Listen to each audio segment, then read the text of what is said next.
तुम दे रहे हो, भोजन को रस में तुम बदल रहे हो।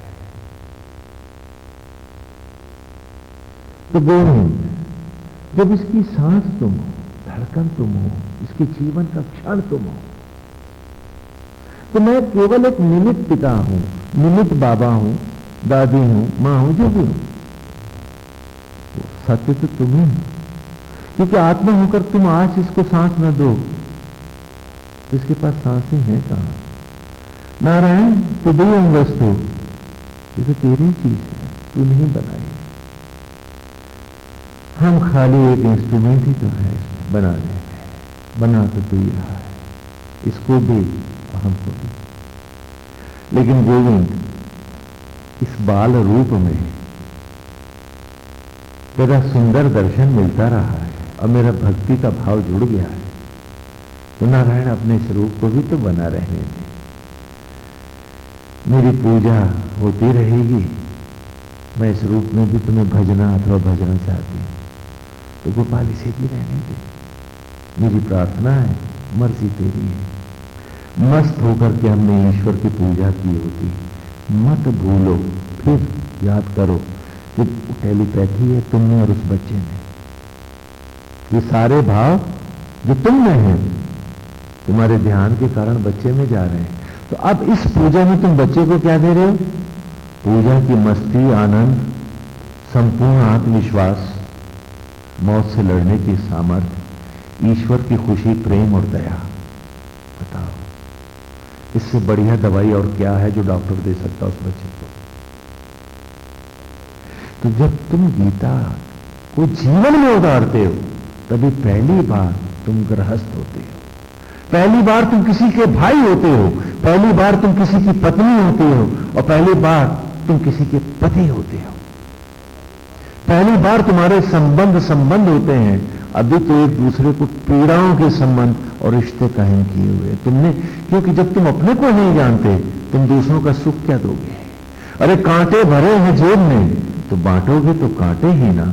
अगर आत्मा का ज्ञान की किशमिश होती अपने पास, उसकी मिठास पाए होते, तो जब भी बांटते तो जेब से किशमिश ही तो निकाल के बांटते, क्योंकि वही भरी थी। तो जो स्वयं आत्म सुखी ना हुआ, जिसने वेद को न जाना, याद रखो उसने सारे जीवन का सर्वनाश किया। वो कहीं बड़ा नहीं हुआ, वक्त ने दिखाया, वो मुट्ठी भर राख से भी छोटा हो गया, कण कण में बिखर गया चिता की लकड़ियों पर, और खो गया उसके जीवन का स्वर्ण, लुटा बैठा वो सब कुछ।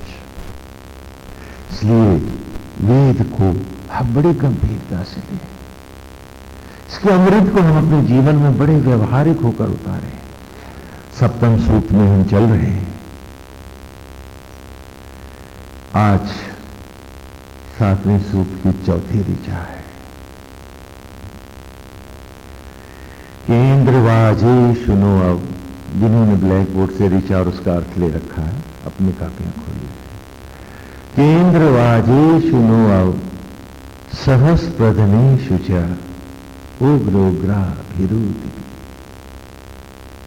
हे आत्मा, हे इंद्र, हे महान, हे यज्ञ, हे प्रदीप, ऐ मेरे ईश्वर, मुझको सांस धड़कन देने वाली ब्रह्मज्वाला, मुझे भस्मों से सुंदर इस मनुष्य के चोले तक लाने वाली, और इसकी हर सांस धड़कन और जीवन का क्षण बनने वाली, हे ब्रह्म अग्नियो, हे ब्रह्मज्वालाओ, मेरी आत्मा में प्रज्वलित जीवन ज्योति हो।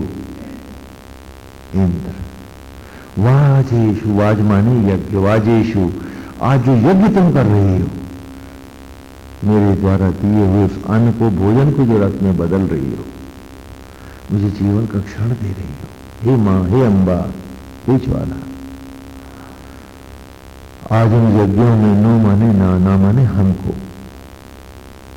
हाँ ना, नो माने ना, ना माने हमको।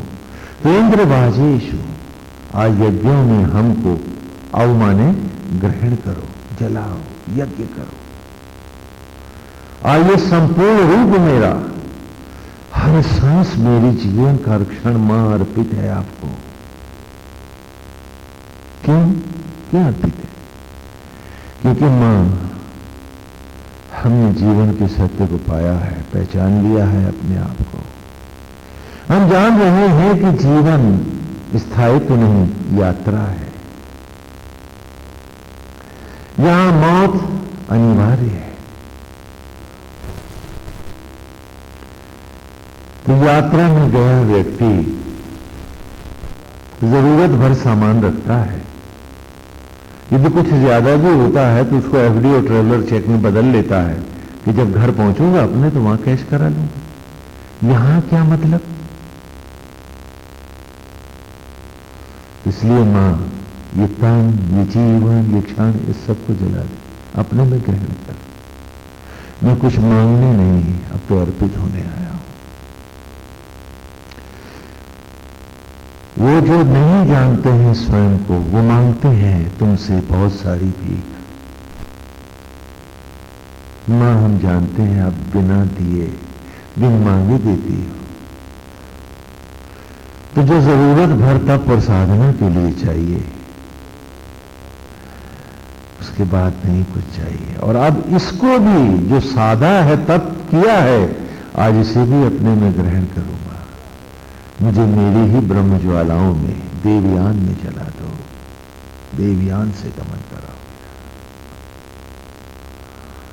आप भी यात्रा में जा रहे हैं, अब इंग्लैंड में कोई दया करके आपको कोई फार्म हाउस या बिल्डिंग दे दे और आपको पता है कि आपको तो अगली सुबह जाना है, तो आप क्या कहोगे? ले लोगे उसे? यही तो कहोगे भाई इसे अपने पास रखो, अगर कुछ लेना ही है तो ले आओ, एफडी करा दो मेरी, जब मैं भारत जाऊंगा तो अपना बना लूंगा, बताऊंगा भी आप ही ने दिया है ना। लेकिन अगर आप अज्ञानी हैं, आपको याद ही नहीं है कि जीवन एक यात्रा है, तो आप यही तो कहोगे नहीं एक पैलेस और बना दे। वो पैलेस नहीं बन रहा है, तू नीलाम हो रहा है, तेरा जीवन गया, नष्ट हो गया। जब जब नहीं जानते हैं हम अपने आप को, तब तब करते हैं ये भोली भूले हैं, और यही जीवन का अभिशाप बन जाती हैं, और एक कीट से निकृष्ट जीते हैं हम लोग। जीवन तो यात्रा है, मौत अवश्यम भावी है, जाना हम सबको है। और बाद मरने के मेरा कोई सगा भी नहीं होगा, मैं उसका सगा भी नहीं होऊंगा। अरे मैं ही अगर किसी रूप में खड़ा होऊंगा तो कौन सा पुत्र आके कहेगा कि ये पेड़ नहीं पिता है मेरा? कौन सी पत्नी आके कहेगी कि ये मेरा सुहाग है? यात्रा के नाते हैं, यात्रा के रिश्ते हैं। डब्बे से छूटे निकला जो, वो बिसर गया बाकी को, और उसे भी बिसरा डिब्बा सारा। तो फिर हम मूर्ख नहीं है तो क्या है? पूछो अपने आप से। रेल के डिब्बे की यात्रा है, जैसी जगह मिलेगी यात्रा तो यात्रा है, कोई घर थोड़े ना, निभा लेते हो ना तुम लोग। तो क्या भूल गए कि जीवन भी तो एक यात्रा है? काहे पसर के बैठ गए थे? और क्यों कामना कर रहे थे कि जो मेरा घर में रखा है वो भी यहां लंदन में मिल जाए? क्यों कंगाल होकर के भिखमंगे होके आओगे घर अपने? पूछो अपने आप से। क्यों मांग रहे हो? क्यों मांग रहे हो? क्यों मांग रहे हो?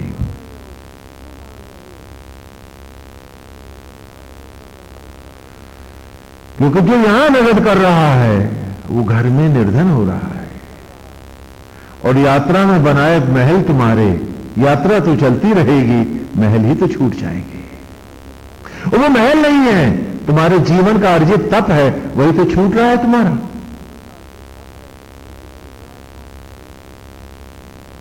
तो अज्ञानी फैलता है, ज्ञानी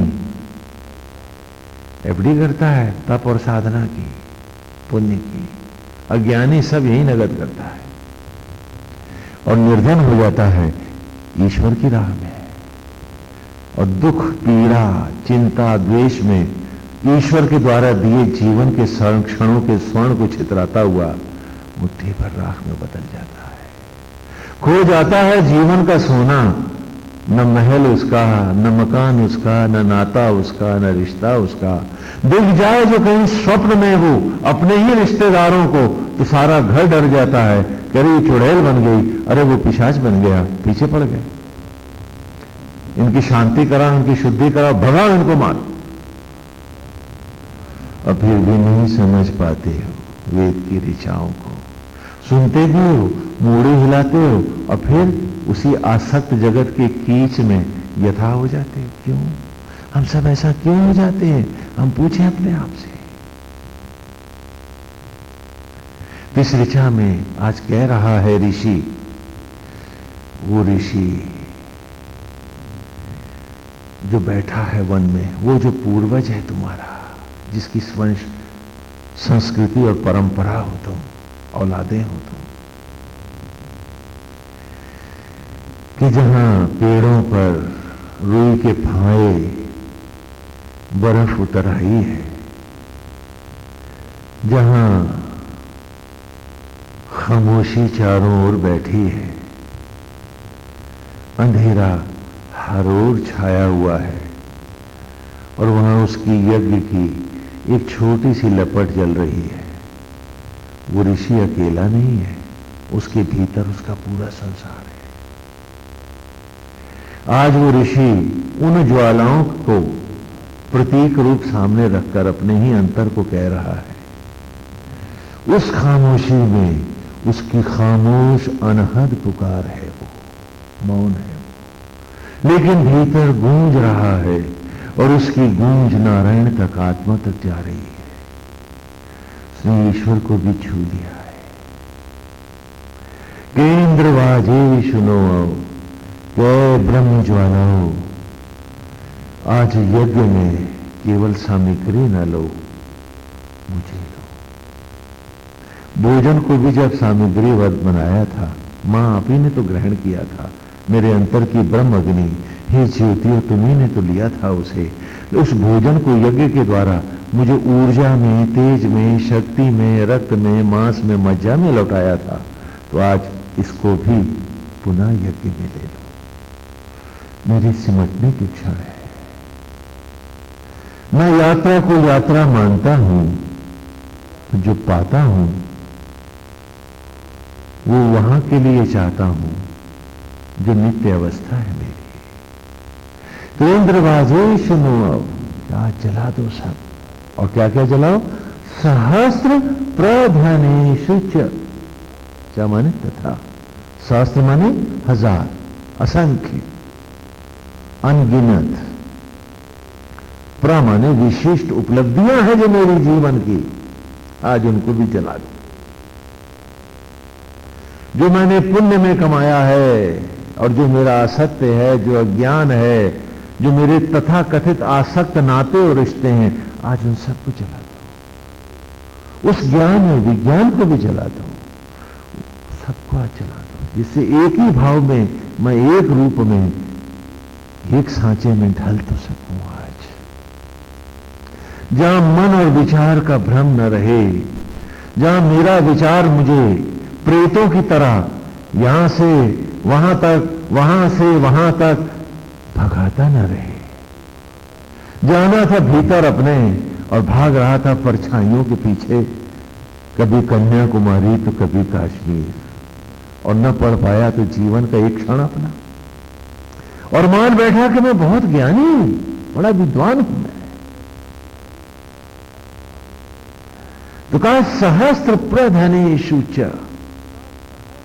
आज जो कुछ भी उपलब्ध है मेरा, ज्ञान में, विज्ञान में, वेद में, पूजा में, पाठ में, जप में, तप में,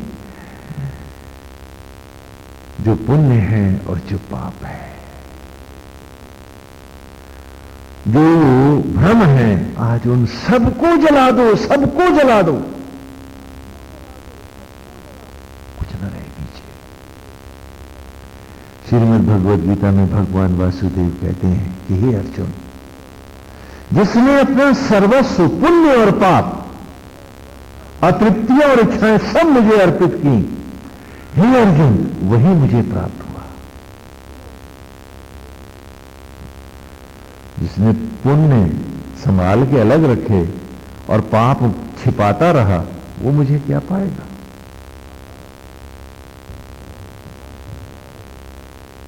तो कहा सहस्र प्रधनेषु जा, देख रहे हैं यहां बीज है और गीता में इसी का विस्तार श्लोक में। श्रीमद् भगवद गीता महाभारत का अंग है, महाभारत लीला ग्रंथ है, वेदों को पढ़ाने के लिए। आपको समझ में आ रहा है?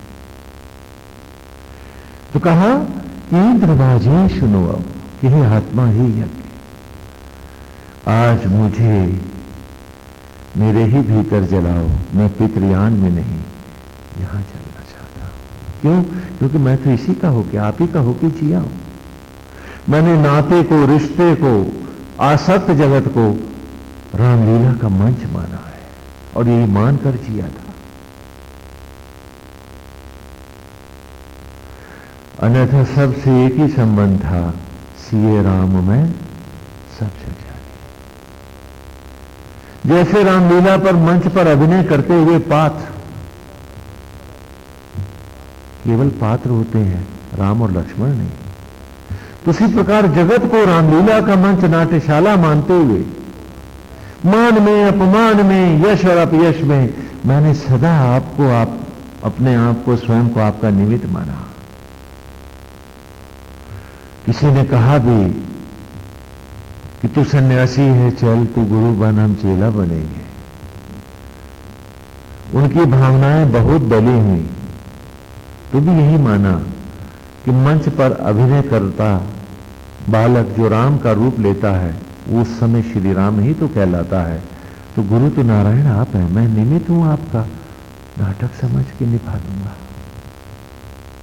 अन्यथा प्राणी मात्र के पैर की धूल को ही तो चूमता रहा,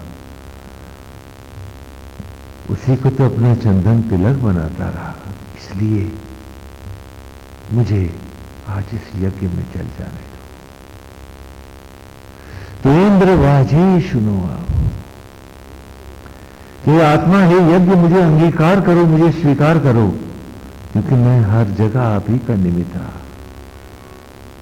पुण्य में, पाप में, यश में, अपयश में, हर रूप में नारायण मैं तो आप ही को अर्पित रहा और जीव मात्र में आप ही को देखता रहा। गोविंद आप ही को प्यार करता रहा।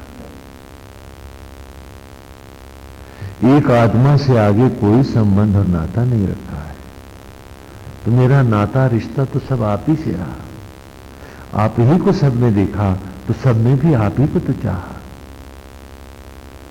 तो इंद्रवाजे सुनो अब, क्या यज्ञों में, इस ब्रह्म ज्वालाओं में सामग्रियों के साथ जलाना है, तो मेरी संपूर्ण सहस्त्र शास्त्र जो उपलब्धियां हैं आज उन्हें भी जला दो, जिससे अद्वैत हो जाए। अब मैं रहूं और तुम रहो, ये ना हो, सब एक हो जाए। तो इंद्रवाजे सुनो अब सहस्त्र प्रधनेषु चा उग्र उग्राभिरूति भी। इसलिए हे प्रलय, हे मेरी ब्रह्म अग्नि, ऐ मेरे अंतर की ज्वाला, आज तू उग्र हो जा, भयानक हो जा। लपट उठे तो गगन चढ़े, आज कुछ शेष न रहे। उग्र हो, उग्रतर हो, उग्र उग्राभि, उग्र से उग्रतम हो जाओ, महाप्रलय हो जाओ।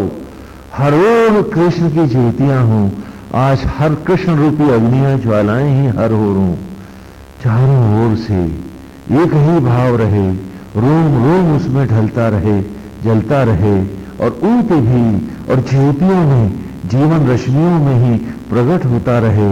आज मेरा मिलन हो मेरे अंतर के देवता से, आज जुड़ जाए, एक हो जाए।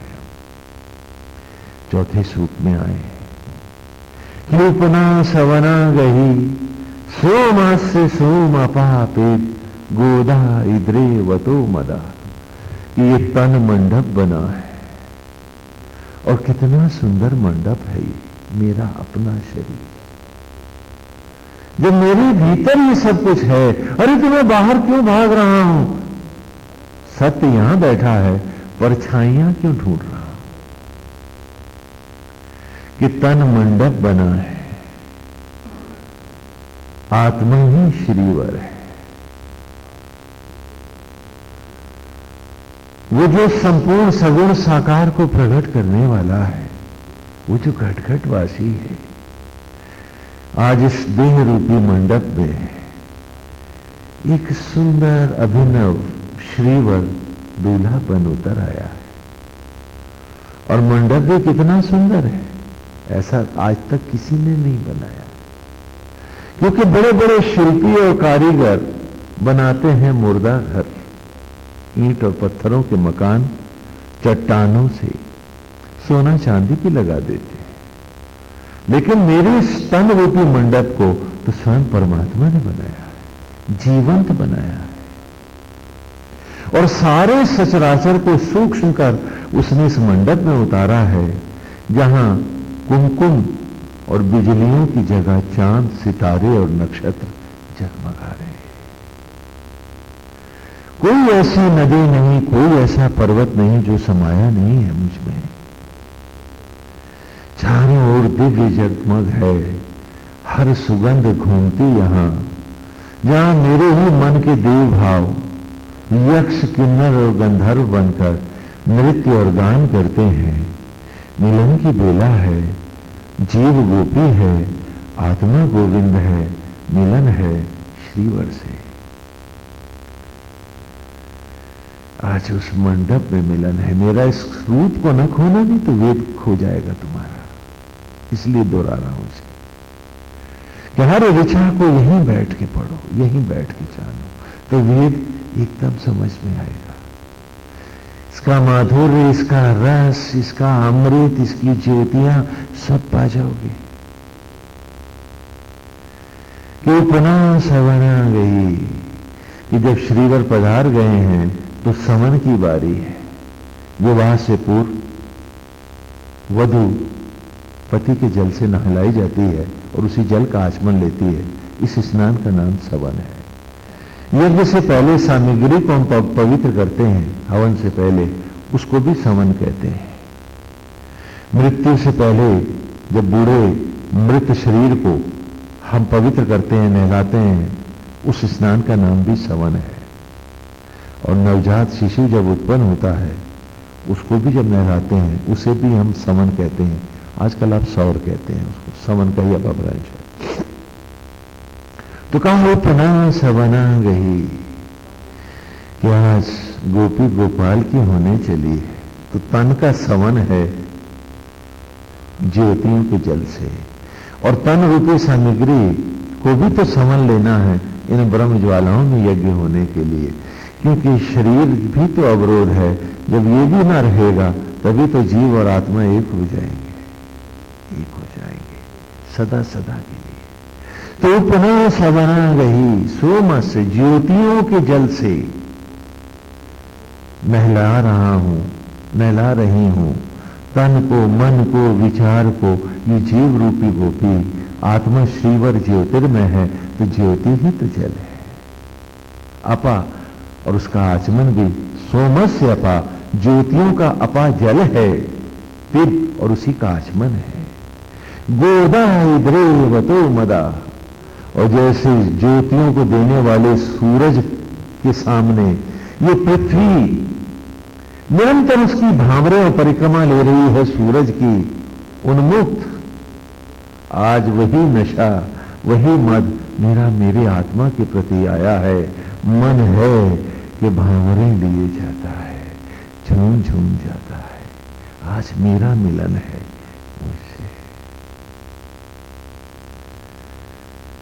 कहा प्रेम भली अति साकरी, जाने तो न समाए।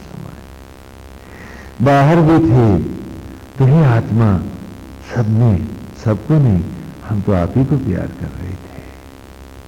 आपके बनाए थे रूप को, हर रूप को प्रणाम कर रहे थे। भीतर आए हैं गोविंद, तो आप ही तो हमारे हैं, आप ही में तो चलना है। और ऐसे नहीं आए हैं, तब के आए हैं। हर सांस आपके होकर जिए हैं, आचरण में, विचार में, व्यवहार में, और मन को भी मैला नहीं होने दिए। उसे मांजते रहे हैं, धोते रहे हैं, पवित्र करते रहे हैं। जो भूल भी हुई है सच्चे मन से उसको भी आत्मा में ही अर्पित कर उसको भी आहुति बनाकर प्रायश्चित करते रहे। हम आसक्त नहीं थे, हम तो आप ही के निमित्त होकर duty for the sake of duty करते रहे हैं। गोविंद हम तो सदा से आपके हैं, इसीलिए आपके होने के लिए ही तो पुनः उसी सूख में आए कि वो तो ब्रुवंती नो निधो निर्यंत चिदारत दधाना इंद्रियत्वा। ये तो संशय ब्रुवंती बनावट, दिखाना, देखना, असत्य और अज्ञान को ही सत्य मानना।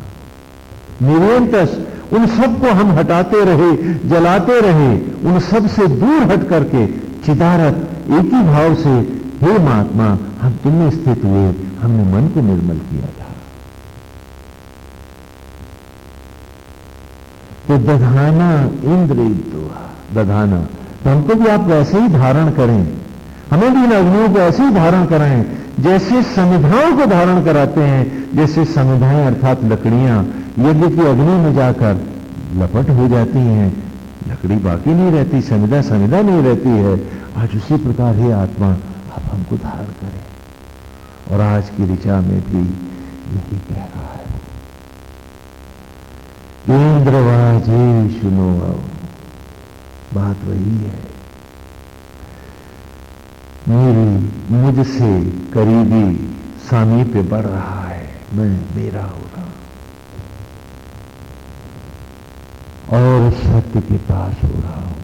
मैं एक एक ऋचा बढ़ रहा हूं और ये गुरुकुल का छात्र इसी से पढ़ के बाहर निकलेगा तो उसके जीवन का स्तर, उसकी क्वालिटी क्या होगी आप सोचो। और कैसे आप जिए हो अपने से पूछो। और क्या आप नहीं जाना चाहोगे उस सत्य की मनोहर राह पर कि जहां सुख है, आत्मा की शांति है, परमानंद है, और उसके हटके ईर्ष्या है, द्वेष है, चिंता है, लोभ है, भटकाव है, बदले की भावना है। हम पीड़ा है सबके लिए और सब पीड़ा दे रहे हमको भी। यही तो तुम्हारा असत जगत है। बहुत बहुत जिए हो, पूछो अपने आप से, यही सच नहीं है।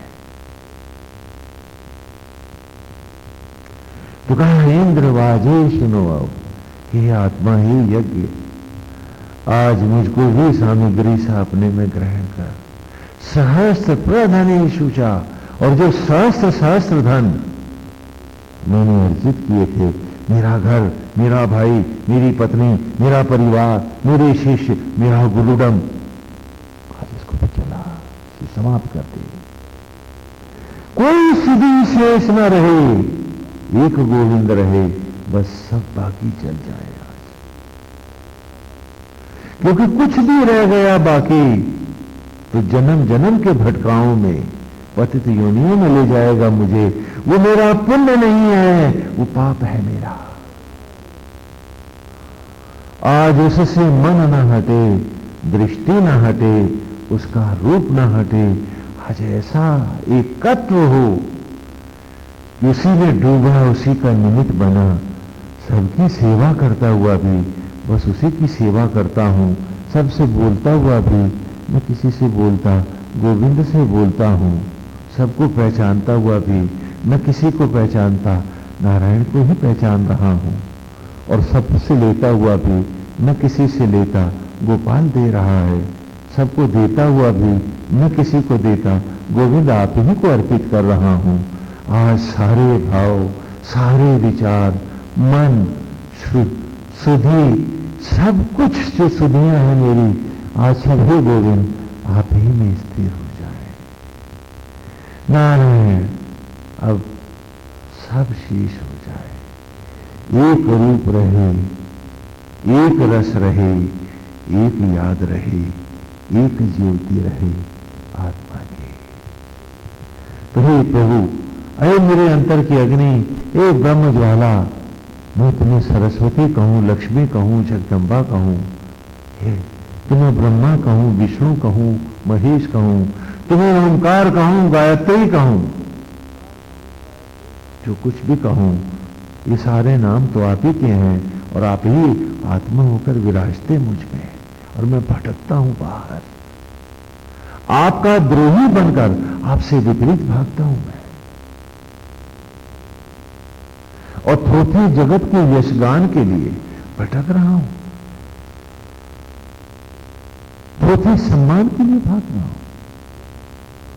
नहीं गोविंद, अब तो इस यज्ञ में, इन ज्वालाओं में आज आप मुझे जला दो, मेरी हर स्मृति को जला दो, मेरी सारी उपलब्धियों को इन्हीं अग्नियों में समावेश करो, कुछ याद न रहे, कुछ सोच न रहे, मन अतिशय निर्मल हो, बस आप ही का रूप हो, इसी भाव में आप ही में स्थित हो सकूं।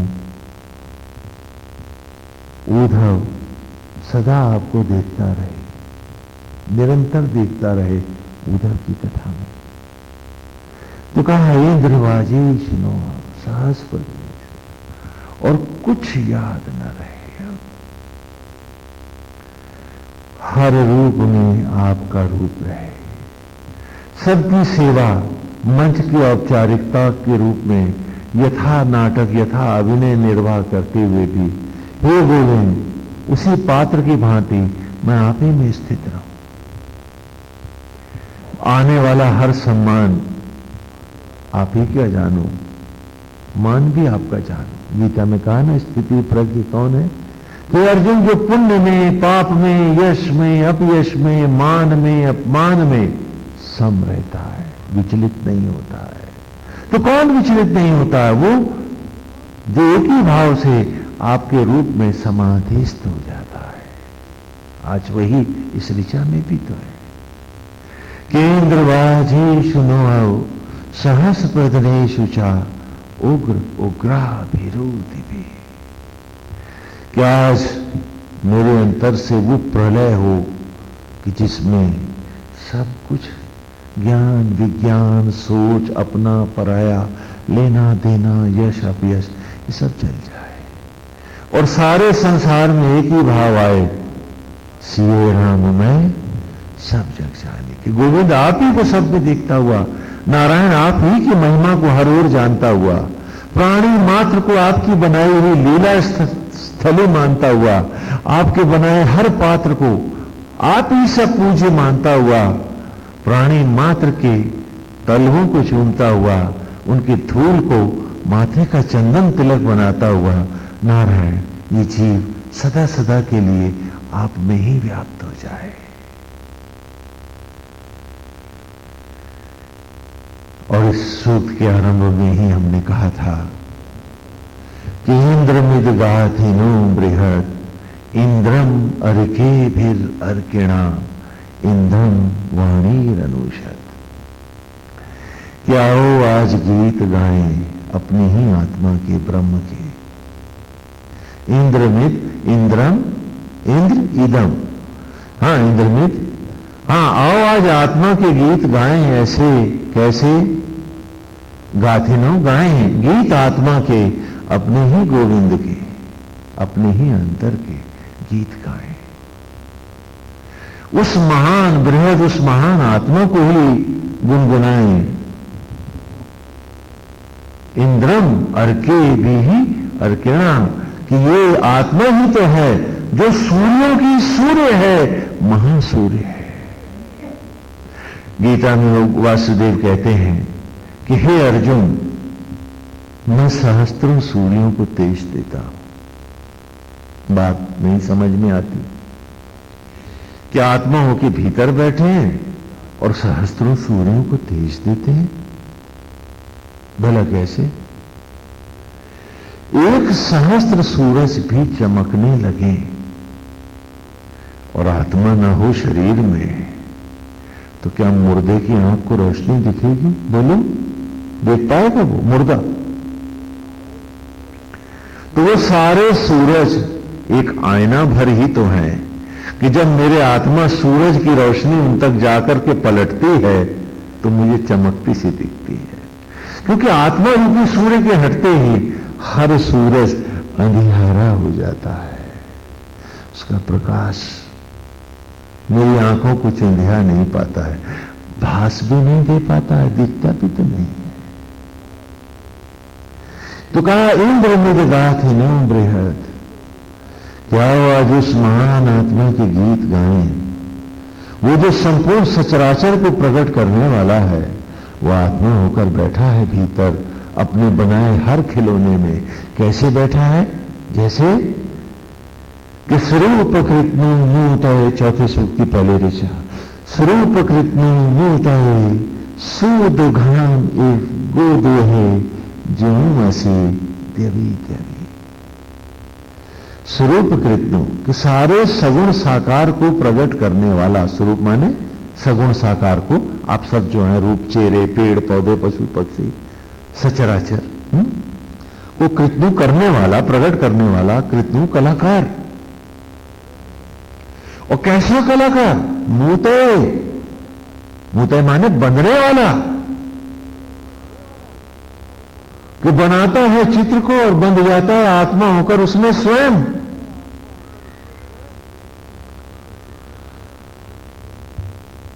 सूरज को बनाया तो सूरज बना उसमें,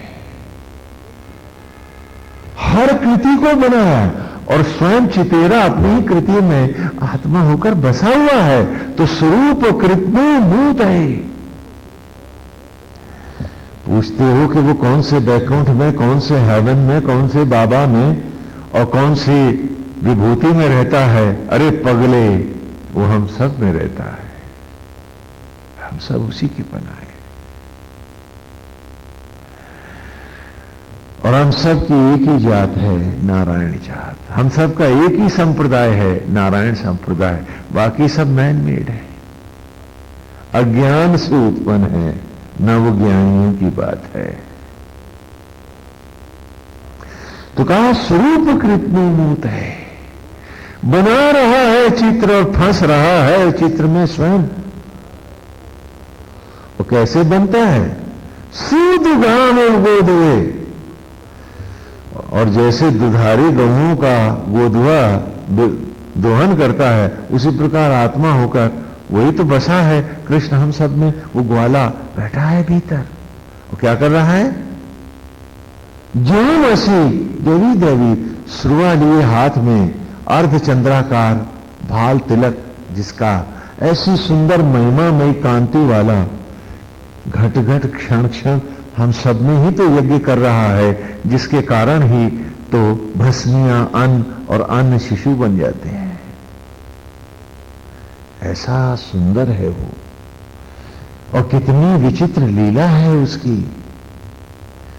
कि चित्र में बनाता ही नहीं, चित्र में बसता भी है वो। और आश्चर्य है कि हम सब चित्र हैं उसके और हम न बस पाते उसमें,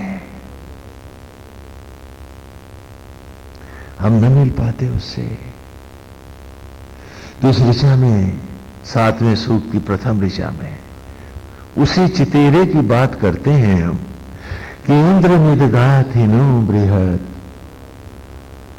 आओ आज उस महान आत्मा के उसके गीत गाएं, अर्थात उसी के हो जाएं, उसी में बसें, उसी में खाएं, उसी में पिएं, उसी में रहें, उसी के होकर जिएं। इंद्रम अर्के भीर अर्किणा, जो सूर्यों का भी सूर्य है, जो सचराचर को प्रकट करने वाला है। और क्या है?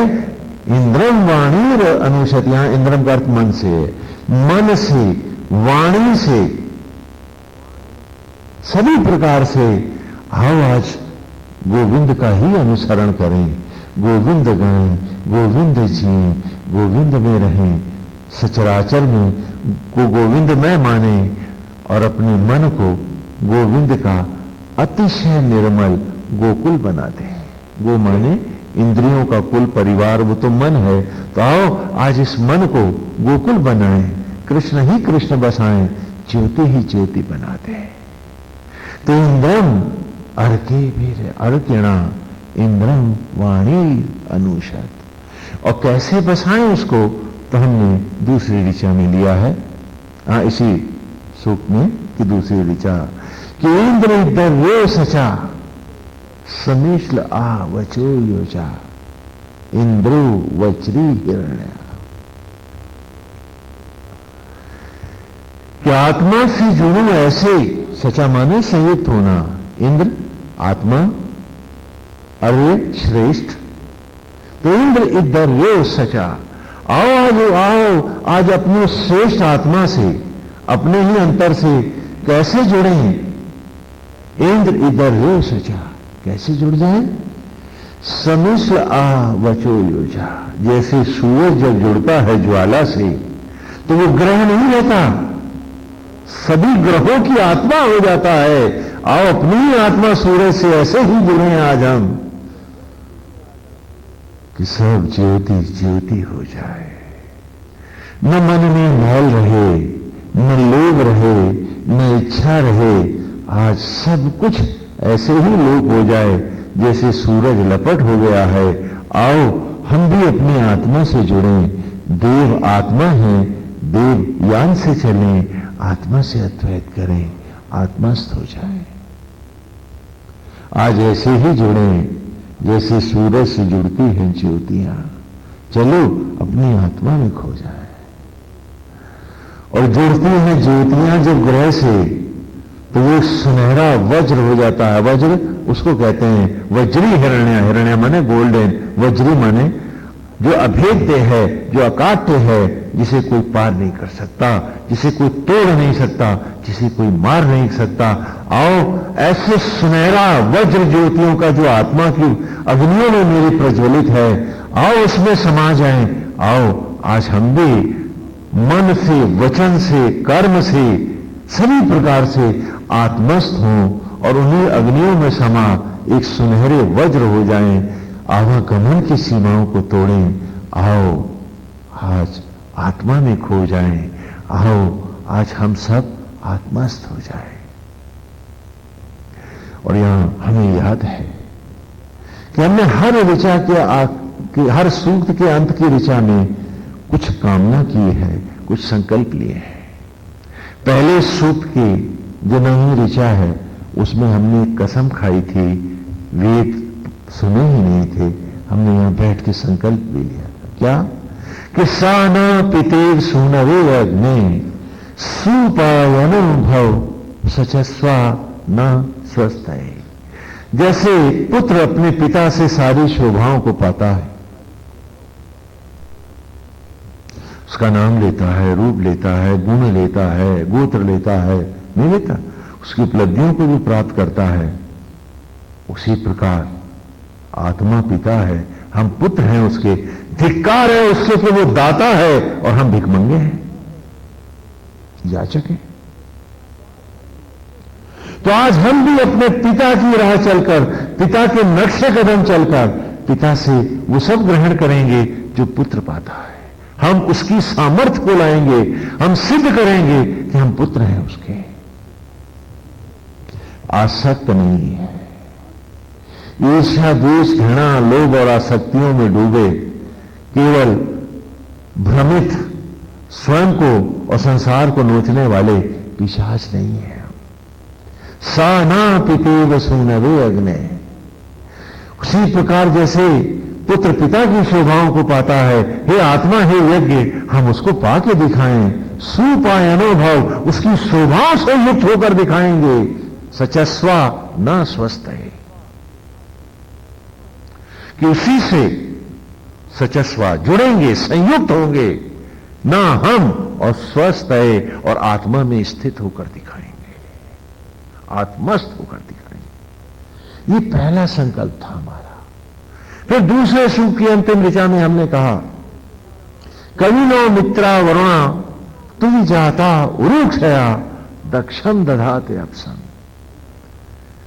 कि हे आत्मा कवि, हे आत्मा, हे यज्ञ, हे घटघटवासी गोविंद, मित्रा वरुणा, आज मेरे अंतर में भी मित्रा वरुणा अर्थात वो द्वादश आदित्य या मित्रा वरुणा आदि है, कि ये द्वादश आदित्य हैं जो केवल महाप्रलय में ही प्रज्वलित होते हैं, जब संपूर्ण सृष्टि की प्रलय होती है।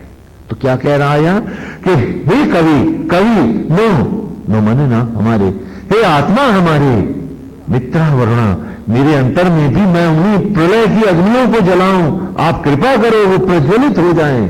हे आत्मा उरुक्षया, हे घट घटवासी, देह देह में वास करने वाले हे आत्मा, कभी न मित्रा वरुणा,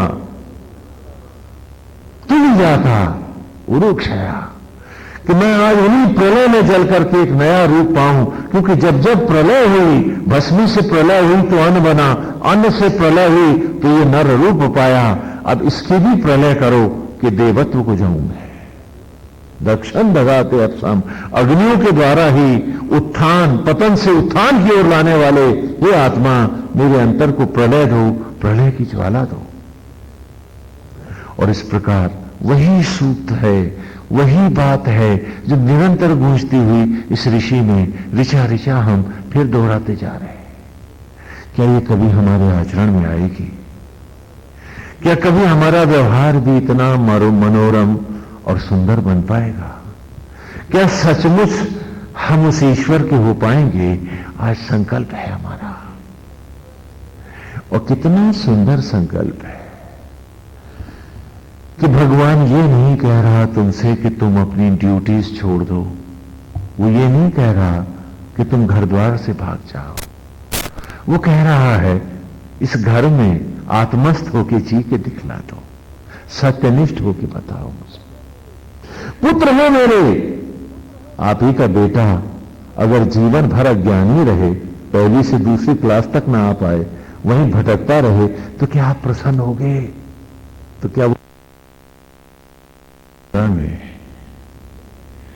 हम बड़े अपने पास से अपने आप को जान रहे हैं, और जब तक हम स्वयं को नहीं जानते हैं हम भटकते ही रहते हैं। वेद की इन धाराओं में आकर हमने पहली बार जाना है बहुत कुछ, और उसमें भी बहुत कुछ ऐसा है जिसे हमें सिर्फ जानना नहीं, अपने जीवन में बसा लेना है। जो एक बात निस्संदेह होकर पिछली प्रवचन गंगाओं में, वेद की ऋचाओं में हमारे सामने आई कि भारत की धरती ने ईश्वर को मनुष्य से अथवा प्राणी मात्र से कभी अलग नहीं किया। जहां दूसरे धर्म और संप्रदाय ईश्वर को अन्यत्र लोकों में खोजते रहे, भरतखंड भारती ने प्राणी मात्र में भगवान देखा। जैसा कि वेद के 5 महावाक्यों में भी हमने देखा कि एको ब्रह्म द्वितीयो नास्ति, कि एक ही ब्रह्म है जो हम सब में समाया हुआ है, और उसी के साथ हमें हमारे भीतर प्रवेश पाने का एक मार्ग मिला। और साथ ही इस प्रवचन के में हमको हमारा अतीत भी भले पूरी तरह से नहीं लेकिन अच्छे से स्पष्ट भी हुआ, और बहुत से भ्रम हमारे टूटे हैं जो दुर्भाग्य से दास्ता के अंतरालों में और उसके बाद भारत के इस 50 साल के इतिहास में जो हम अपने आप को और अपने से दूर करते रहे हैं, हमने अपने आप को एक बार फिर पाना चाहा है। वेद की धाराओं में आकर ही हमें पता चला कि इस भूखंड का नाम भारतखंड रहा है, और भरत शब्द का प्रयोग वेद में हमें पहले ही सूक्त में मिल गया कि जो सबका भरण पोषण करने वाला है, भरतम भरंतम भरतारम, कि जो सचराचर मात्र का भरण पोषण करने वाला है, उसे, उस परमेश्वर को वेद में हम क्या कहते हैं? भरत कहते हैं। भरत माने जो सबका भरण पोषण करने वाला है, वो क्या है? भरत है। और पूजा और संकल्प में भी हमको स्पष्ट हुआ कि हर बार जब हवन, कथा या पूजा करते हैं उससे पहले संकल्प लेते हैं, तो हम कहते हैं अष्टाविंशित में युगे कली युगे कली प्रथम चरणे जम्बू द्वीपे भरतखंडे। इस प्रकार पहली बार हमको पता चला कि ये देश का नाम न तो कभी हिंदुस्तान था न इंडिया, वरन आदिकाल से ये भूखंड भरतखंड के नाम से जाना जाता रहा है। और वेद की इन रहस्यों में आकर हमें यह भी पता चला कि पहले एक जम्बू महाद्वीप था। जब जम्बू महाद्वीप की प्रलय हुई, विखंडन हुआ, तो ये पूरा का पूरा भूखंड, जिसे आज आप अंग्रेजी में इंडियन सब कॉन्टिनेंट कहते हैं, हम इसे भरतखंड कहते हैं, ये नाव की तरह तैरता हुआ एशिया महाद्वीप से आकर टकराया।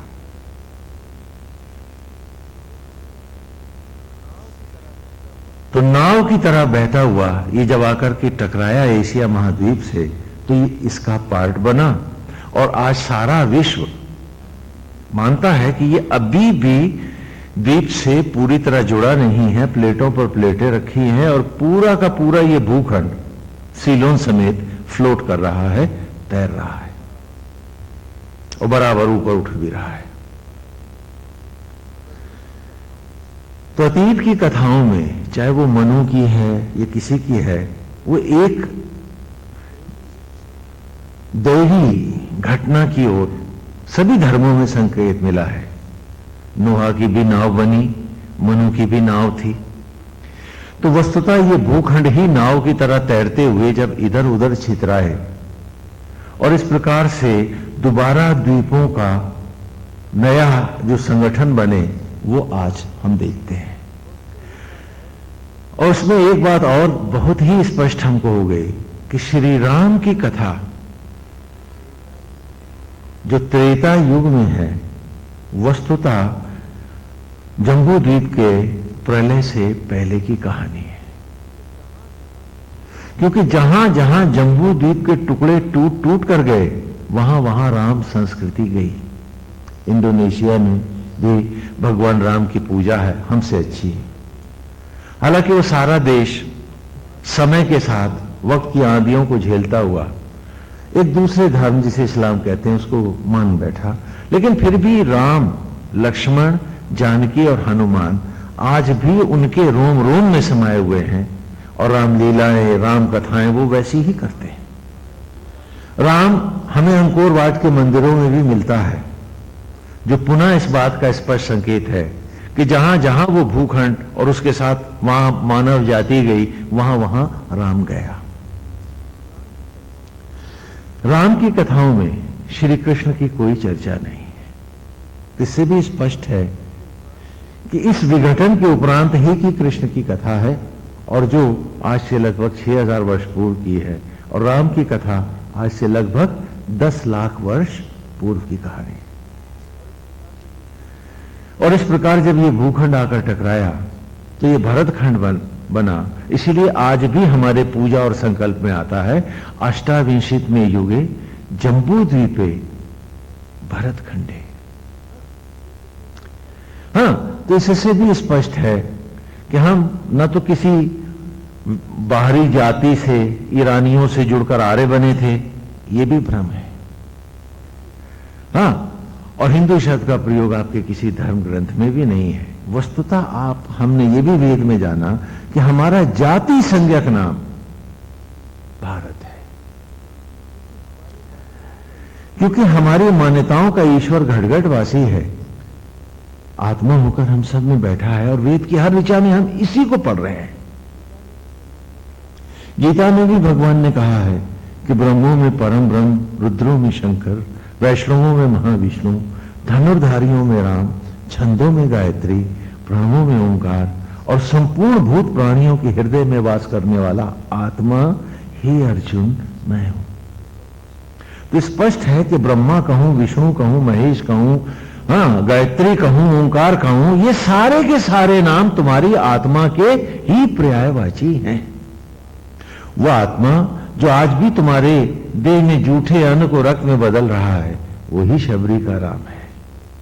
और इस प्रकार कथाओं और लीलाओं के माध्यम से भरतखंड की संस्कृति ने, धर्म ने जीव मात्र में ईश्वर की कल्पना की, तो इसलिए हमारे यहां किसी एक व्यक्ति को कभी भी ईश्वर का पुत्र नहीं कहा गया। जैसे दूसरे संप्रदायों में हुआ कि अमुक संत जो है वो ईश्वर का बेटा है, तो हमने पूछा फिर बाकी किसके हैं? हमने तो सुना बाप एक ही है जो हम सबको बनाता है। अगर वो ईश्वर का पुत्र है तो बाकी सब किसके बेटे हैं?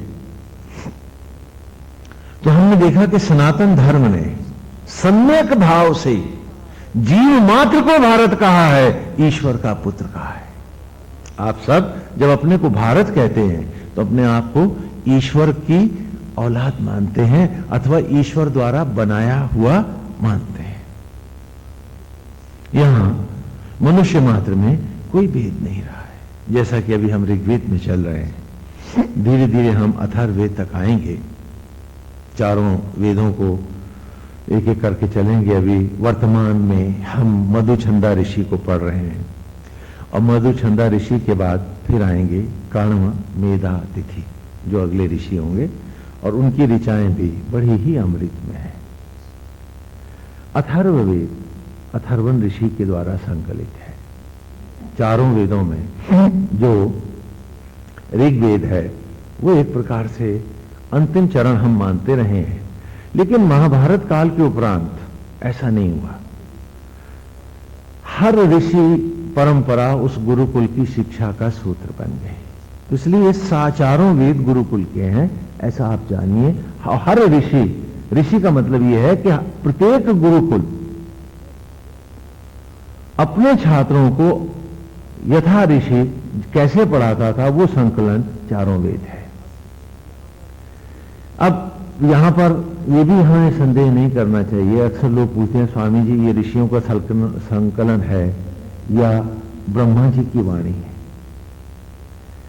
जब ईश्वर घट घट वासी है, आत्मा ब्रह्म हम सब में बैठा हुआ है, तो सम्यक भाव से प्राणी मात्र के हित में आत्मस्थ भाव से जो भी वाणी प्रकट होती है वो ब्रह्म वाक्य ही तो है। इसलिए ये भी कोई विषय नहीं होना चाहिए कि ये ब्रह्मा जी ने लिखाई, ये कैसे प्रकट हुए। आत्मा से प्रकट प्रत्येक शब्द ब्रह्मवाणी है, स्वयं भगवान बोलते हैं उसको। ये हमें जानना चाहिए और यही हमारी सांस्कृतिक और धार्मिक मान्यता है वेद की। तो इस प्रकार वेदों का जो संकलन हुआ तो अथर्ववेद अथर्वण ऋषि का था कि जहां हम बच्चों को प्राणी मात्र के प्रति समर्पित होकर जीना सिखलाते थे।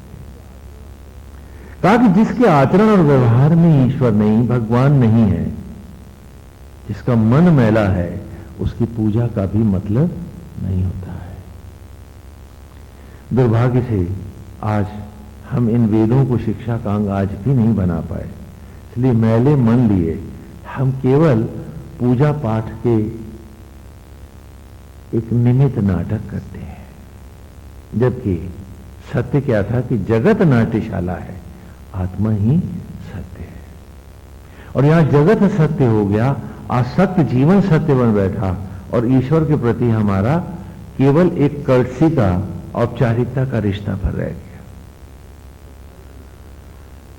तो अथर्ववेद में हम बच्चों को प्रकृति से, सचराचर से, मंत्रों के द्वारा उनके जीवन को अभिमंत्रित करते थे। पुनः सामवेद की कल्पना थी कि वो प्राणी मात्र के प्रति समर्पित होकर जिए। जैसा कि पिछले प्रवचन में भी हमने कहा कि हमेशा याद रखो, I am second to none, कि मैं किसी से कम नहीं हूं। और दूसरा बात इसके साथ तुरंत याद करो, no one is second to me, और मुझसे भी कम इस दुनिया में कोई नहीं है, हम सब बराबर है। यही सामवेद है और यही कृष्ण का सखा भाव है कि सम्यक भाव से हमें जीव मात्र में भेद रहित होकर कि मैं किसी से कम नहीं और कोई मुझसे कम नहीं, हम सब बराबर है।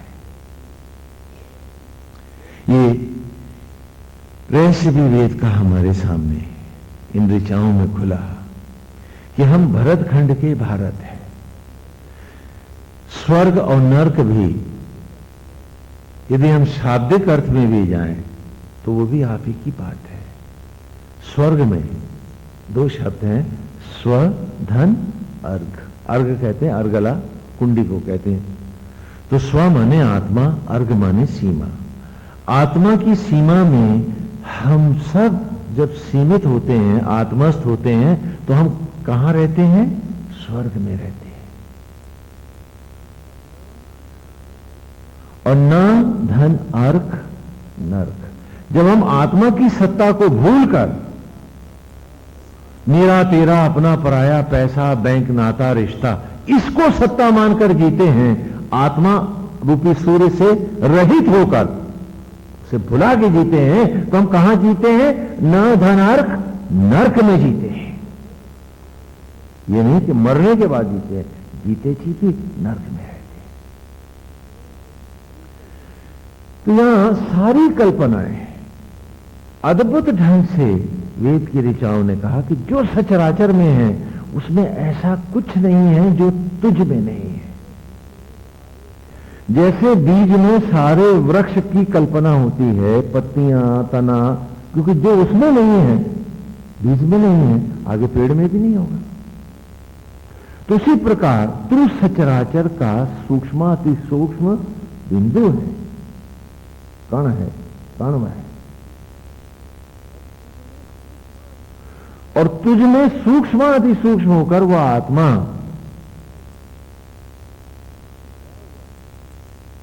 समाया हुआ है। अपनी बुद्धि का अतिथि उस आत्मा को बना। तो कर्ण मेधातिथि के अगले सूक्तों में प्रवेश पा, अगले ऋचाए जमाओं को पढ़ाएंगे। उसके ऋषि, हर ऋषि के नाम का अर्थ होता है। कण्व, कण्व शब्द की व्युत्पत्ति भी है। कण, कणवन शब्द है, न हलंत है, तो अंत में आने के कारण उसका लोप हो जाता है, तो कण्व रह जाता है। कण्व मेधा तिथि। वैसे वो पौराणिक काल में फिर उनके परिवार और कथाएं भी बहुत सी हैं, वो हम आपको जब उस ऋषि में आएंगे तब बतलाएंगे कि उनके पिता जो थे वो कैसे थे और क्या हुआ। वो कहानी अपनी जगह चलेंगी, जैसे यहां मधुचंदा के साथ विश्वामित्र की कथा जुड़ी। इस प्रकार की कथाएं भी हैं। संभवतः इतिहास को भी जीवित रखने की एक शायद भोला उपक्रम है, और संभवतः शिक्षा को और अधिक मनोरंजक, मनोरम और अधिक ग्राह्य बनाने के लिए भी इन कथाओं को संकलित किया गया है। तो इस प्रकार एक भ्रम हमारे मन से हट गया है कि यदि हमें आकाश में भी जाना है तो आकाश में ले जाने वाला उड़न खटोला जो है, पुष्पक विमान जो है, वो देवयान है। आत्मा ही हमारे भीतर बैठा है। यदि इस यान से नहीं जाएंगे तो दूसरी अवस्था भी हमने जानी कि हम पितृयान से जाएंगे। पितृ अर्थात वो पेड़ जिनके अन्न से हम बने हैं, उनकी लकड़ियों पर पिता की अग्नि के द्वारा हम जाएंगे, अथवा देव माने आत्मा, आत्मा अग्नि द्वारा जाएंगे। ये हमारे कर्मों पर, हमारे आचरण और व्यवहार पर निर्भर करेगा। और इस प्रकार हमने देखा कि प्राणी मात्र के प्रति सम होकर, कि सब में एक आत्मा का भाव करते हुए, सब में गोविंद भाव रखते हुए, ये कृष्ण का प्रेम है। कि दुख से भी जिया जा सकता है, ईर्ष्या, द्वेष, घृणा, लोभ, मोह से भी हम जी सकते हैं, लेकिन हम ऐसे भी तो जी सकते हैं कि हर क्षण को जो नारायण हमें दे रहा है, आत्मा दे रहा है, उसमें प्राणी मात्र में गोविंद का भाव रखकर, उसके सौंदर्य में, उसकी मोहकता में, उसी के प्रति, उसी में झुककर, उसी को अपना आश्रय मानते हुए, उसी के आश्रित होकर, न कि आसक्त जगत के आश्रित होकर जिया जाए। हम ऐसे भी तो जी सकते हैं। तो उसमें हर क्षण सुख का है, आनंद का है, तप का है और ईश्वर के साथ का है। ये उत्तरायण पक्ष है और आसक्त जगत में जीना ही दक्षिणायन पक्ष है।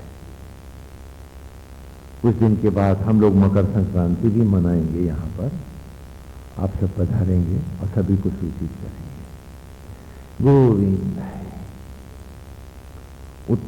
मकर संक्रांति का अर्थ होता है कि सूर्य देव उत्तरायण। तो उस दिवस को भी हम इसीलिए मनाते हैं कि हम अपने आप से पूछें कि हम भी कभी उत्तरायण होंगे या बाहर ही बाहर भटकते रहेंगे प्रेतों की तरह, पिशाचों की तरह, अथवा कभी अंतर्मुखी होकर आत्मा से भी होंगे क्या? वेद की इन ऋचाओं में व्यापक रूप से हमने इस सत्य को पाया। श्री राम की कथा में भी हमने देखा कि 10 लाख वर्ष पूर्व की कहानी का ऐतिहासिक उपक्रम इस कथा में केवल उदाहरणार्थ लिया गया है ना, उदाहरण के लिए, समझाने के लिए लिया गया है।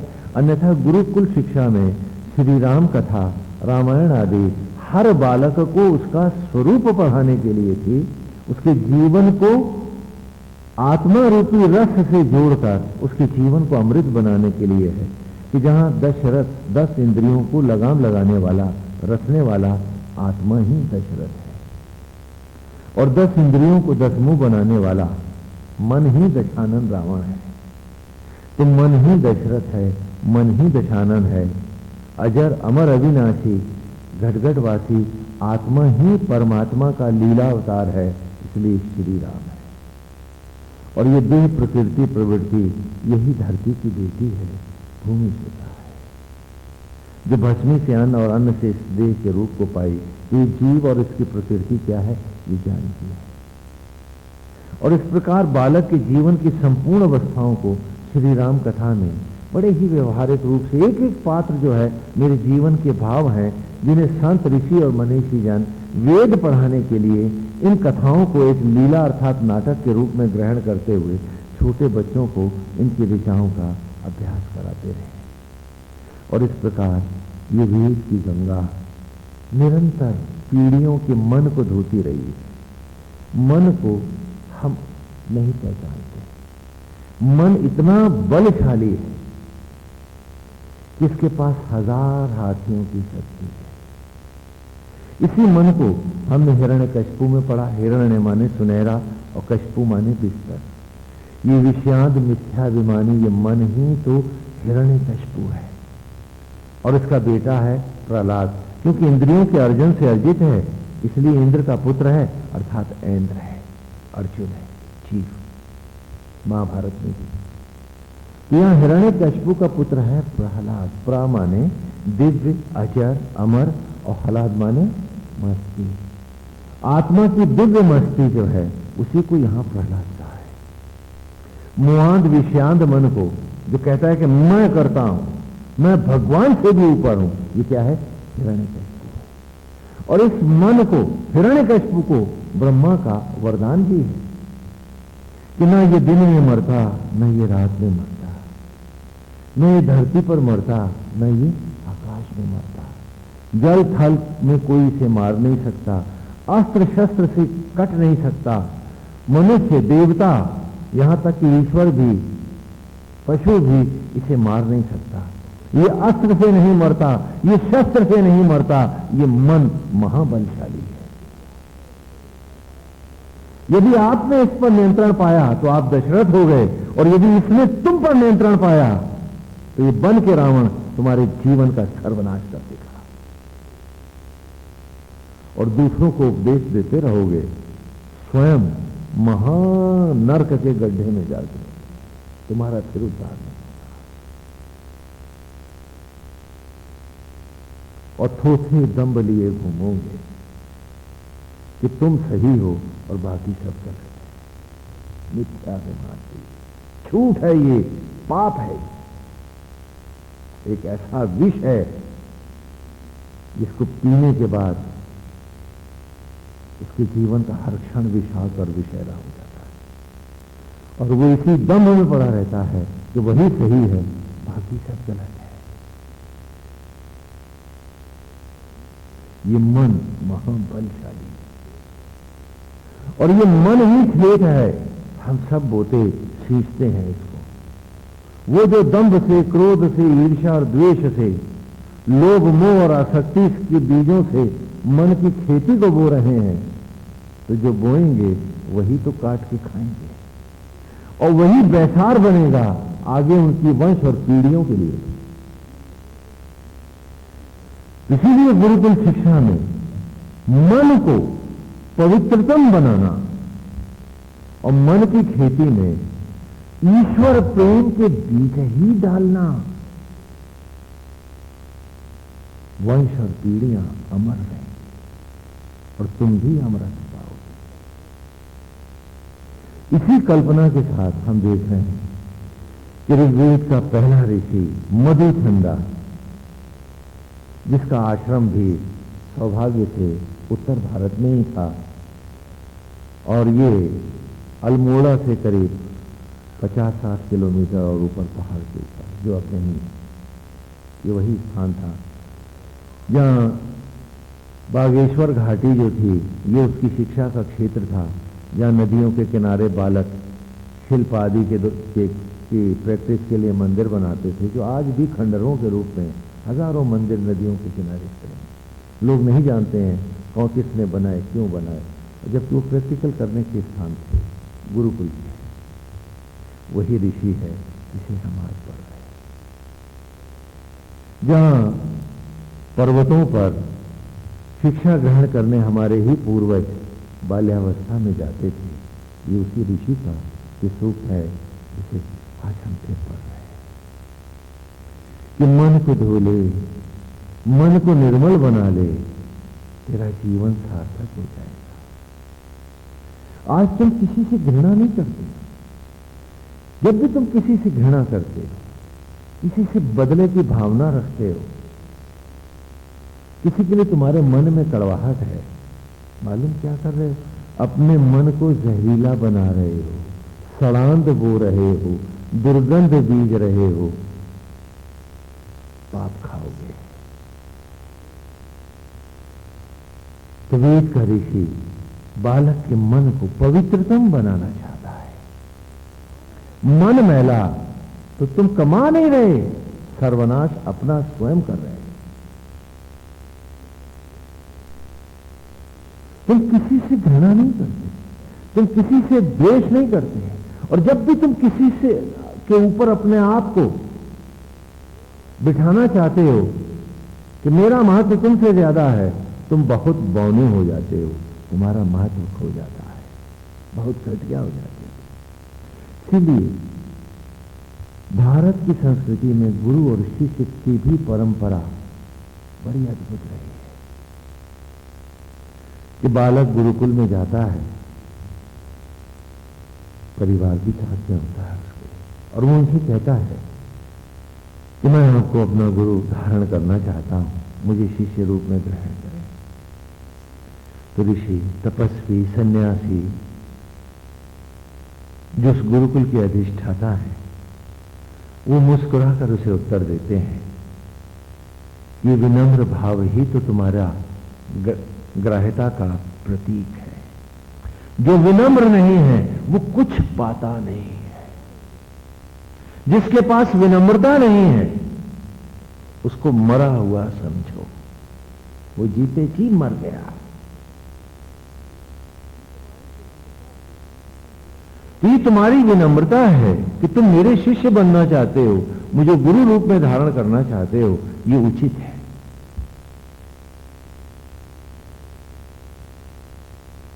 मैं तुम्हें ग्रहण करता हूं, लेकिन सुनो, वत्स मैं तुम में भी तो उसी ब्रह्म को देखूंगा।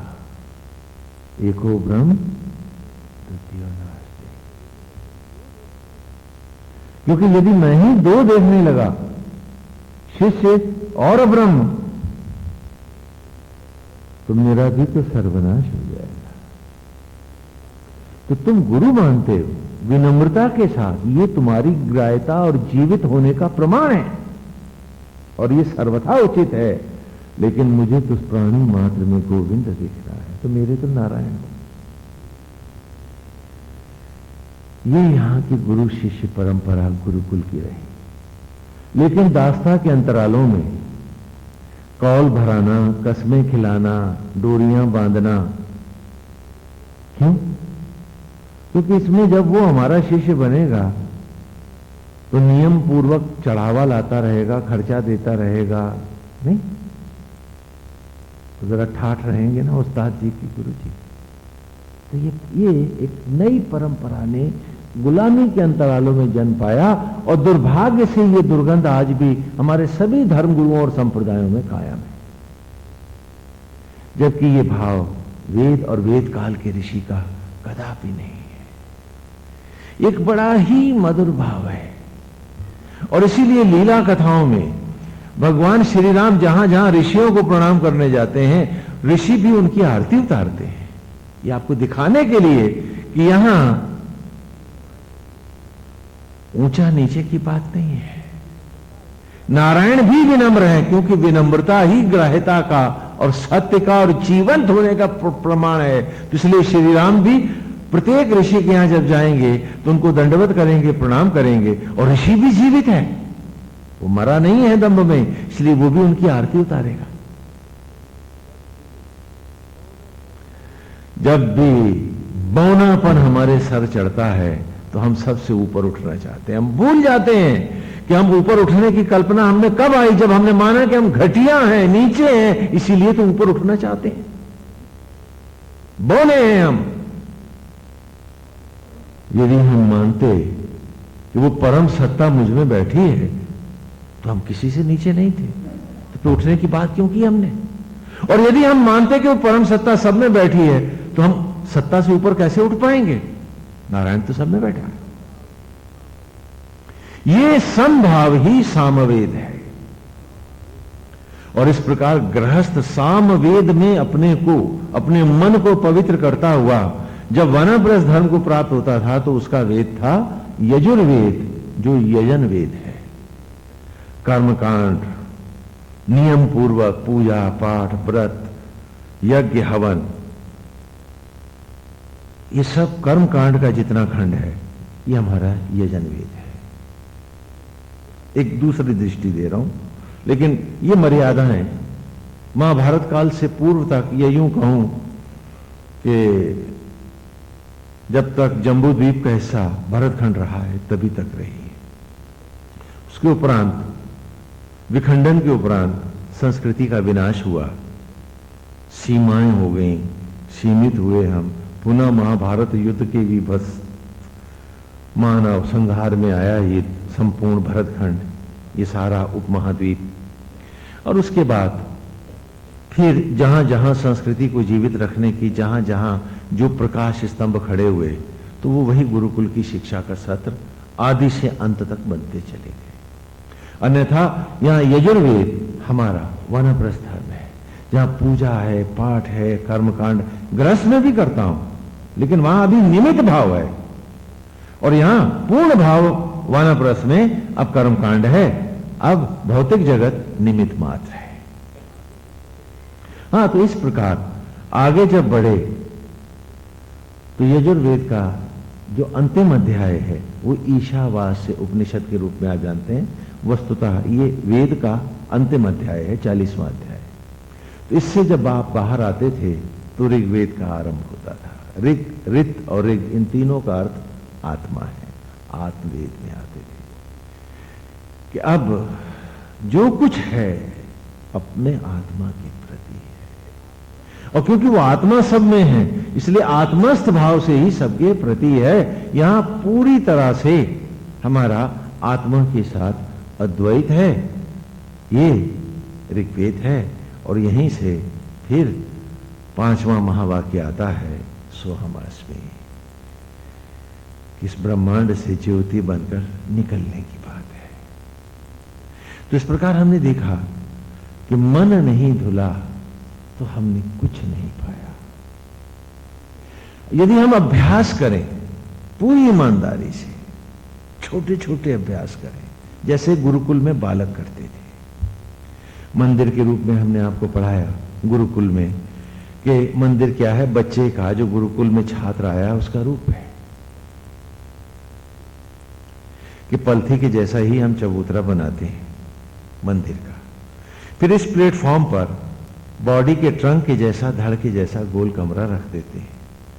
सिर के जैसा गुंबद लगा देते हैं और जटाओं के जूड़े सा कलश बिठा देते हैं उसी बालक का जो गुरुकुल में छात्र है। आत्मा जैसी प्राण प्रतिष्ठित मूर्ति है, जैसे उसके देह में आत्मा है, हम वहां उसकी मूर्ति बिठा देते हैं और जीव रूप पुजारी है।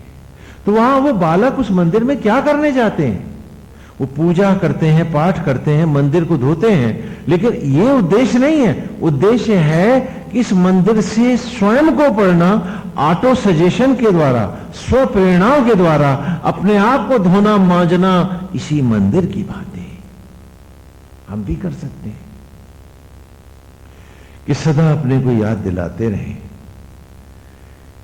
कि गंदे विचार और स्वभाव चेहरे को भी तो मैला, गंदा और घिनौना बना देते हैं। क्रोध में चेहरा भयानक होता है, भय में पीला, बदले और घृणा की भावना में सड़ा हुआ और कुरूप होता है चेहरा हमारा, और दंभ में हम बहुत ही मजाक सा बनकर रह जाते हैं, बंदर के जैसे हो जाते हैं, नारद की तरह जो विष्णु मोहिनी को ब्याने गया था, विष्णु सा सुंदर बनने के लिए बना बंदर दिया गया था। तो हमारा दंभ हर बार हमारे चेहरे पर एक मुखौटा लाता है जो जग हंसाई का कारण बनता है, और हम समझते हैं कि हमारा सम्मान हो रहा, यह असत्य है। तो बालकों की तरह हमको भी, यदि इस वेद को हम सुन रहे हैं, इनकी ऋचाओं के रहस्य हम जान रहे हैं, तो हमें आचरण और व्यवहार में पूरी ईमानदारी से उतारना है कि हम इन ऋचाओं में सदा अपने आप को याद दिलाते रहें कि मन मैला हो गया तो जीवन का सर्वनाश है। तो किसी के प्रति ईर्ष्या, द्वेष, भेदभाव, लोभ न रख। आसक्त जगत की आसक्तियों का भी परित्याग कर, क्योंकि विश्व संसार में हमारा एक ही संबंध है सबसे, सखा संबंध, बाकी सारे संबंध झूठे हैं। क्योंकि जहां आसक्तियां आती हैं वो संबंध पैनी छुरियां बन जाते हैं और हमें गढ़ने लगते हैं। आप अपने व्यवहारिक जीवन में देख लो, कौन सा नाता आपका सुखद है? क्यों? क्योंकि वो यथार्थ नहीं है, वो सत्य के धरातल पर नहीं है। और यही कृष्ण का सखावाद है, और यही सामवेद का निचोड़ है कि प्राणी मात्र के साथ आत्म संबंध रखना, न कि इंद्रियों के भटकाओं को लेना। सिए राम मैं सब जग जाने, और इसी पवित्र भाव से सब में एक नारायण को देखते हुए, सबको अपनी आत्मा का सुख, आनंद और प्रेम सब पर न्यौछावर करते हुए, और सभी का प्रेम लेते हुए, जो अमिट प्रेम कृष्ण है, उसमें सदा के लिए खो जाना। ये जाएं भी तो प्रेम बांटते जाएं, सबका प्रेम लेके जाएं। न किसी का ईर्ष्या हो, न द्वेष हो, न लोभ हो, न दंभ हो, न मोह हो, और न आसक्ति हो। कि गोविंद हम तुम्हीं में बसे थे, सबका गोविंद भाव लिया, और गोविंद अब हम आप में गोविंद होते हैं। उद्धव जो गोपाल हो गया। हमें व्यावहारिक रूप से करना है, और जिस दिन हम पूरी ईमानदारी से अपने को मांझने पर उतर आएंगे, हम निश्चित रूप से अपने व्यक्तित्व को, यहां तक कि चेहरे को भी बदल देंगे। लगी हो आग घर में तो रोशनी बाहर भी आती है। मिल जाता है जो अपनी आत्मा से जुड़ जाता है, उसकी आभा ही बदल जाती है। याद रखो, कोई साइन बोर्ड नहीं चाहिए, कोई तिलक त्रिपुंड नहीं चाहिए। तिलक है, त्रिपुंड है, वो तो मुझे प्रेरित करने के लिए है कि मुझे इसको पवित्र रखना है। ये नारायण का तिलक है, इसे नारायण में रखना है, नारायण के अतिरिक्त इसमें और कुछ नहीं रखना है, इसे सदा निर्मल रखना है। इसी के लिए तिलक लेता हूं, क्योंकि नारायण सौगंध है आपकी, ये तिलक है आपका, आप ही कहोगे हर सांस जीऊंगा मैं। वो दिखावा नहीं है, वो मेरे लिए स्व प्रेरणा है। जैसे बात याद रहे तो अक्सर आपने देखा गृहिणियां धोती में गांठ लगा देती हैं, किस गांठ से याद आ जाएगा फलाना काम करना है। तो उसी प्रकार ये बाहर के मेरे सारे आचरण हैं और ये सारी सज्जा है। और यदि ये दिखावा है तो पाखंड है, यदि स्वप्रेरणा है तो महाअमृत है, अति सुंदर है, अति मनोरम है और ईश्वर से मिलाने वाले हैं ये सारे तिलक आदि हैं। इसे भी समझना है कि किस रूप में लेते हैं किस बात को हम। अगर दिखावे में है तो पाखंड है, और यदि अपने को प्रेरित कर रहा हूं, ये तिलक आज आपकी सौगंध है, जैसे धोती में गांठ है वैसे ही ये तिलक है कि आज तो सारा दिन आपकी मनोहारी छवि का, आपके रूप और सौंदर्य में ही डूब कर जिएंगे। तो बालक मंदिर में आते हैं, पूजा करते हैं, तिलक लगाते हैं, सब कुछ करते हैं। क्यों करते हैं? और फिर मांझते हैं कि क्या आज सारा दिन मेरा मन मैला तो नहीं हुआ, क्या मैं सचमुच उसका होके जिया। और सच पूछिए तो झूठा दंभ और अज्ञान ही आपको पाप की ओर ले जाता है। आप सोचते हो स्वामी जी चिंता नहीं करेंगे, परवाह नहीं करेंगे तो फलाना काम नहीं बिगड़ जाएगा। क्यों? क्योंकि आपका भगवान मर चुका है। और क्या चिंता करने से, दुख करने से, रोने से, परेशान होने से क्या आपकी एक भी समस्या का समाधान होता है? होता है क्या? बोलो। तो फिर ये जो आप कर रहे थे ये पाप नहीं था तो क्या था? क्योंकि आपकी समस्या का जब समाधान भी नहीं था, एक नई समस्या ये स्वयं अपने में बन रहा था, तो were you not a cheat to your own self? अपने आप को धोखा नहीं दे रहे। और जो अपने को धोखा दे रहा है वो दूसरे का भला क्या करेगा? अभी कल ही हमारी चर्चा हो रही थी कि वेद को जाने बिना न तो तुम अच्छे गृहस्थ हो सकते हो, न किसी के दोस्त हो, न मित्र हो, न सखा हो, न ही पत्नी अथवा पति हो, न ही तुम भाई बहन हो। यदि तुम वेद को आचरण के व्यवहार में नहीं उतारते हो तो तुम किसी भी नाते के साथ ईमानदार नहीं, धुरंधर बेईमान हो। वेद केवल ईश्वर पाने की बात नहीं, जगत जीने के लिए भी वेद अत्यधिक अनिवार्य है। उसमें हमने एक छोटा सा उदाहरण दिया था, वो आपको भी देते हैं कि कल्पना कीजिए कि एक गृहस्थ है जैसे आप सब हैं, और वो सत्संग को जीवन में उतारता नहीं है, केवल सुनकर फेंक कर चला जाता अथवा सुनता ही नहीं है। तो वो एक आसक्त गृहस्थ है। अब उसकी नॉर्मल लिविंग क्या है? बच्चा है,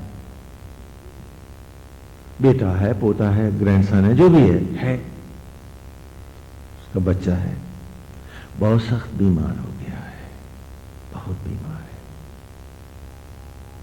है। एक डॉक्टर, दूसरा डॉक्टर, तीसरा डॉक्टर सब आ रहे हैं, कोई असर नहीं हो रहा। और डॉक्टर्स भी कह रहे हैं कि अब तो दवा से ज्यादा दुआ ही काम करेगी। आप बताओ, मैं आप सबसे पूछता हूं, उस हालत में वो गृहस्थ क्या करेगा? दुखी होगा, भयभीत होगा, रोएगा, तड़पेगा। बोलो सच है या नहीं? चिंता करेगा। और भगवान की मूर्ति के सामने भी बैठेगा तो थर थर कांपता हुआ, अत्यधिक विचलित, पीड़ा से भरा हुआ। और ईश्वर से वो कहेगा भी इसको बचा दो, तो भी उसकी वाणी कांप रही होगी, भीतर तक हिला हुआ होगा। अब यहां एक चित्र मैं आपको और दिखाता हूं, ध्यान से देखो। क्या आप सब नहीं जानते कि आत्मा से आत्मा को राह होती है? Telepathy. There is a telepathic contact between me and my affectionate. दूर देश में स्वजन का एक्सीडेंट होता है, तुम्हारी यहां आंख फड़कने लगती है। बोलो होता है कि नहीं होता? कहते हो कुछ हुआ है, तभी तार आ गया। कहना मुझे तो पहले ही लग रहा था भीतर से कि कुछ हुआ है। नहीं, तार से पहले एक टेलीपैथिक टेलीग्राम आ चुका था, लेकिन क्योंकि तुम बहिर्मुखी थे, तुमने कभी अपने को पढ़ा और जाना नहीं, तुम अपने भीतर कभी गए नहीं, इसलिए तुम इन इंद्रियों के द्वारा बाहर ही बाहर भाग रहे थे, तो भीतर के स्क्रीन पर, टेलीपैथी के स्क्रीन पर टोटल मैसेज ट्रांसमिट हुआ था कि अमुक का एक्सीडेंट हो गया है। इसलिए तुम्हें डिप्रेशन हो रहे थे, इसलिए तुम्हारी आंख फड़क रही थी, ये जो भी ओमन थे वो हो रहे थे। यदि तुम अंतर्मुखी होते, अपने साथ ईमानदार होते, तो तुम जरूर जान लेते कि एक्सीडेंट किसका हुआ है, कहां हुआ है, तुम वो देख भी लेते कि ऐसे ऐसे हुआ है। तो हमेशा टेलीपैथी, वो जिसके प्रति मेरा भाव है अपनेपन का, उसके मेरे बीच में एक टेलीपैथिक टाई हमेशा बनी रहती है।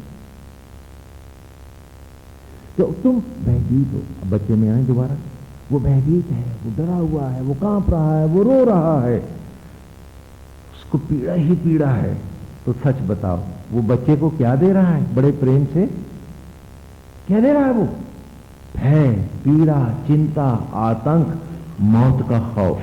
बोलो, तो उन कमजोर घड़ियों में,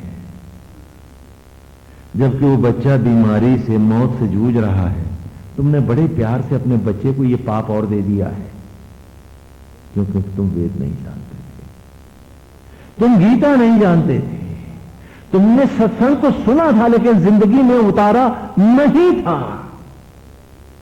तो अनजाने ही जिसे बहुत प्यार कर रहे थे, लेके छुरी उसी का गला काट रहे थे, टेलीपैथी की छुरियों से हत्यारे बन रहे थे अपनी ही औलाद। तो बताओ, क्या तुम उस बच्चे के साथ ईमानदार थे? क्या तुम उस पत्नी के साथ ईमानदार थे जिसकी बीमारी में तुम फिसल गए थे? अथवा पति के साथ? क्यों? क्योंकि तुमने गीता नहीं पढ़ी, तुमने मानवीय संवेदनाओं को नहीं पढ़ा। तुमने ये तो कहा कि हम मनुष्य हैं, लेकिन तुमने मनुष्यता को नहीं जाना, तुमने अपने को कभी जानना भी नहीं चाहा। इसीलिए तो तुम अपने ही पूजा और पाठ करके, ईश्वर के सामने रो करके, गिड़गिड़ा करके, कांप के, भयभीत होकर के उस बच्चे की भी तो तुम हत्या कर रहे थे, हत्यारे बने हुए थे। और यही यदि वेद का कि मन को मैला नहीं होने देना है, गोविंद का भाव रखते कि ड्यूटी ही तो करनी है, निमित्त ही तो है। जब सांस वो दे रहा, मैं बना ही नहीं रहा, तो हर सांस में मैं निमित्त ही तो हूं, दे तो वो रहा है। भोजन को रक्त में भी वही बदल रहा है, शक्ति ऊर्जा भी वही दे रहा है, तो सामर्थ्य में भी मैं निमित्त ही तो हूं, दे तो वो रहा है। यदि इतनी सी ईमानदारी हम अपने में रख पाए होते, तो एक डॉक्टर, दो डॉक्टर, तीन डॉक्टर हम सेवा करते और भगवान के सामने बैठते, तो भी मस्त, निश्चिंत और उन्मुक्त भाव से नारायण की स्तुति करते कि नारायण रूप तो ये आप ही का है, और मैं तो निमित्त पिता हूं या बाबा हूं।